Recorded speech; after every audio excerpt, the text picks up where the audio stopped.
ముందు ధృతికి ధైర్యం ఉండాలి. ప్రతిదానికి భయపడుతూ ఉంటే ఏ పని చెయ్యి. ఎదవ ప్రాణం ఎప్పుడైనా పోయేది. కొన్నింటికి తెగించి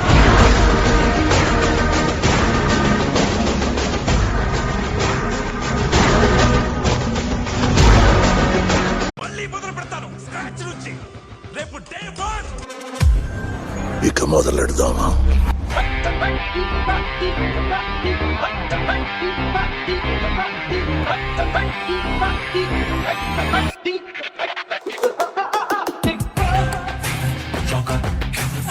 మళ్ళీ మొదలు పెడతాను స్క్రాచ్ నుంచి.